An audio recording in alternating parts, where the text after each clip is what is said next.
This is the Big O Show. This is the Big O Show. All righty, there he is. He's got the tie on today for us and everything. Right, you going on the some of us need to work today, you know. Yeah, exactly. That's right. Some of us can't slack around and just do a show every day from their house and just hang out, right? Yeah, exactly. Come on, give me a break. Not all of us can have a lit up Eiffel Tower in the back behind us here. You know what I mean? So that's life for us here. All right. So let me ask you, you still live in the Dallas area? No, I live in New York, actually. Oh, you live in New York. Okay. All right. You still following the Cowboys much? Because I know that was like your old stomping grounds and all that stuff back in the day. I mean, I would say I follow everyone. I mean, there's always a critical eye on the Cowboys because they're so important. Always so important in the NFL, and there's so many storylines there. But yeah, I would say I follow them pretty closely.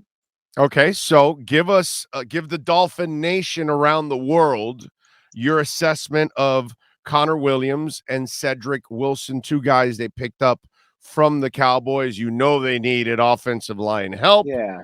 They got a young guy there, and I think they got their slot guy. I think they're going to move Waddle to the outside now. That's what I'm thinking. You tell me how you read it. Yeah, I mean, I would say for Cedric, really good, talented player, young, certainly has not reached his potential yet. It was interesting to me. The comparison I got was not to really any of the receivers that we sort of think about. It was to Deebo Samuel. And I know the skill set isn't exactly the same, but that was my understanding. And that's what they told him when signing him. We're going to move you all around. We're going to play you. We're going to play you like Deebo Samuel, and we're going to take advantage of your talents. That is kind of fun. And I think what the Dolphins are doing, we all expected kind of a big splash. Maybe they get one. Maybe they sign a left tackle. I think that would be probably a big splash. But I feel like what they're doing is just getting Mike McDaniel his pieces, his little different chess pieces to move around the offense. I like what I've seen. I think Connor Williams is fine. It was a totally fine deal. It was probably a little more than the Cowboys were willing to do, even though he was a significant draft pick for them. I think they probably moved on from him and were fine doing it. But I think for the Dolphins, when you need offensive line help, sometimes you got to pay a little more than you want, and that's okay. Got to make sure Tua is secure. Got to make sure you can run your offense. To pay a little more at that spot is fine by me. Yeah, and you talk about Cedric Wilson, and we kind of looked at Chase Edmonds also in that kind of Deebo Samuel thing. So is Mike McDaniel the offensive mastermind behind the scenes? Could it be that those both guys may play that? Yeah. Because really, there is no Deebo Samuel. You really can't find another one like that. So is he maybe going to say, you know what, we're going to use multiple people in that Deebo Samuel role? Well, I think a couple things. One, and we talked about this before, but I think Mike McDaniel really is kind of the mastermind behind Kyle, and he has been. I mean, he was the reason I found out just literally who he was because everyone's like, you got to meet the guy behind the guy, and he's really the one who Kyle leans on. And I'm like, well, I don't know who Mike McDaniel was, and he took him with him everywhere, and he was, I think, at this point, a quality control guy. And I'm like, I have no idea who this is, but I guess I should meet him because everyone talks about him. So yes, he is kind of the mastermind. He is going to move guys around. There are some players in the NFL who people say you got to have a plan for them, right? I think Deebo is one of those players. Everyone is looking for the next Deebo Samuel. I think the Jacksonville Jaguars thought they had that with Laviska Shenault. Is he not? I don't know. It's possible, but I don't know. I think with Mike McDaniel, he has done a really good job of saying, all right, these guys that I need to have a plan for, I have a plan for, and I can develop a plan for. And I think that, I think that is really an important thing. And I don't know what the Dolphins offense is going to look like, but my guess is the focus is going to be on getting the ball in the hands of the really good players and giving them space. That's it. And if they do that, I think that's fine. There are still tackles available. What are you hearing about the Dolphins in the market for a tackle? Or, by the way, I really like JC Treader. Uh-oh. You got to break something? Yeah, I do have to break something. Yeah. Break it, bro. Break it. You want to come back to us? You want to come back to us? No, it's all right. No, you can do it right here? Okay. All right. Um, All right. Go ahead. Do your thing. Do your thing. no, that's right. Sorry, I'm good. There was a Good, bro. tweet that I was waiting on that where'd you go? Hold on, let me find it. Remember, we talked about There we this. go. I mentioned this to you when we were talking about this. I go, don't worry about it, bro. I know what's going to I happen in time. appreciate it. You know, I got you, man. I got you. So they need a tackle, but also JC Treader became available. They also need a center. You know, Dieter would be a nice guy Right. to compete for center, but compete for guard and backup center, actually, instead of your starting center. So are you hearing that the Dolphins are going after one of the tackles that are available left? And what about JC Treader now in the market for him right now? Because that seems like a money thing in Cleveland more than anything else. Yeah, I mean, I would say, I would say for Treader, he's really going to have his pick. I mean, there's just not a lot of guys available who are good leaders, hard nosed dudes, smart, who can really run the show. I mean, Treader is going to have, I think, a really good market. We'll see where he ends up, but certainly that's someone. I think the Dolphins would make a lot of sense. Also, there's the draft, so I think you'd always like to show up your holes in free agency, but um, if you have to fill one or two during the draft, I think that's not a big deal. But yeah, offensive line is always a big spot. It's always important. And I would think they're going to continue to work there. Sorry, don't mind me. My phone is blowing up. Shocker. The tackle part. Are you hearing Miami into Teron Armstead, Morgan Moses, any of these cats that are available out there at tackle? Morgan Moses signing with the Oh, Baltimore that's right. Ravens. That's right. He got a 3-year, $15 million deal. Sorry, everyone's texting me now. You got a 3-year, $15 million. This is like, doing anything during free agency is difficult. But this is what it is. This is my life. It's whatever. And then I think the tackle market has sort of been held up by Teron Armstead. And there's definitely questions about whether or not Teron Armstead would go back to New Orleans. I think.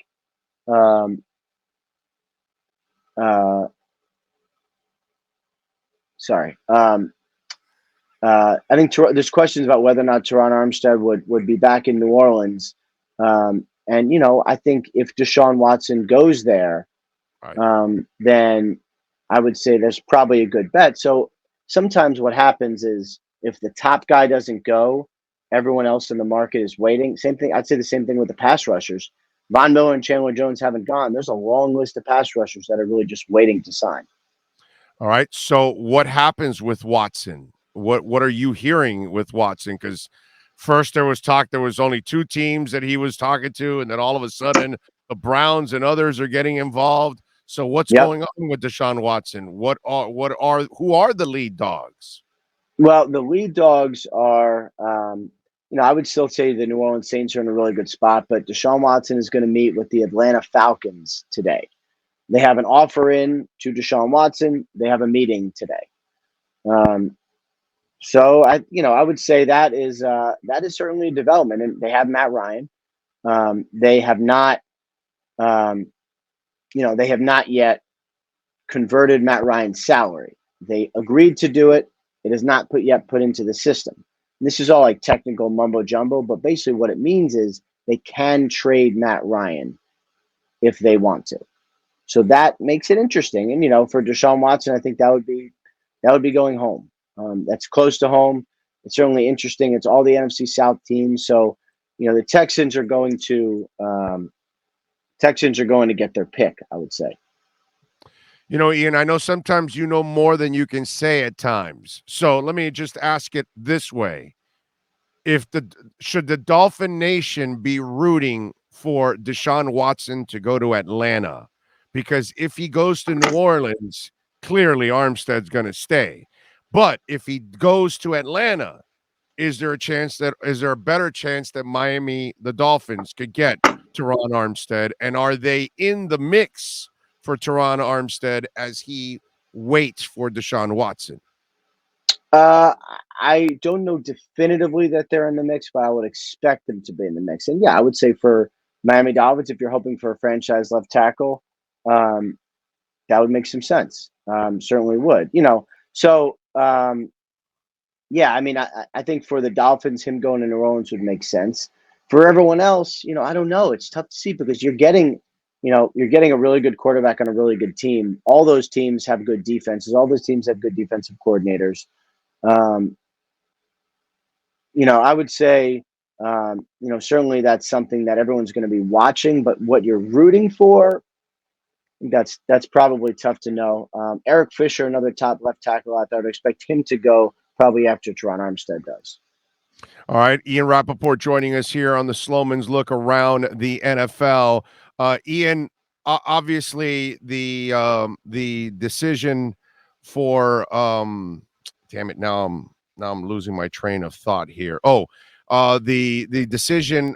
This is a little bit off the beaten path from free agency, with Stephen Ross and the league and everything going on with Brian Flores. And the league obviously has to be aware of all of this if there was any pay for lose thing. All of a sudden now, Westgate is coming out with a complaint about the Tom Brady retirement. They think word was getting out and people were making bets knowing that he was coming back. And so now Westgate wants the NFL to kind of look into this. So now we have two different situations. How concerned should the league be about these kind of things, and how aggressively should they approach at trying to squash this kind of stuff? Because I'll give the NBA a lot of credit. They attack things and make it go away quickly. Yeah. The NFL, it seems to linger a lot of this stuff for a long time. This is the kind of stuff you don't want lingering. Yeah, I mean, I would say this is kind of uncharted territory for the NFL. I mean, I'd be curious. I don't know for sure they're going to investigate, but I'd be curious if they will. Sorry, I'm just getting more messages. Good, bro. You don't have to apologize. We know what you're doing. It's all good, baby. It's all good. So, yeah, I mean, insider information, access to it, what people do with it. It's all going to be kind of the next territory for the NFL, how to attack it, what to do with it, So, and I would say I'm going to be curious just to follow how the NFL handles this, because if someone had inside information on Tom Brady's time, first of all, who could that be? Who would know? Second of all, what are the ramifications? And what if it happens about games? So the NFL is all in on the gambling world now. I think it's, certainly important. And I'm really kind of all eyes and see how they handle this. And now I better run so I don't miss any more phone calls. And I really apologize. Yeah. Get the hell out of here. We'll talk to you next week, my brother. I appreciate you taking some time, and thank you for dropping the knowledge, man. We'll catch you next week, my friend. Good stuff, man. Take care. You got it, baby. There you go. Ian Rapoprt and our Slomin's Look Around the NFL.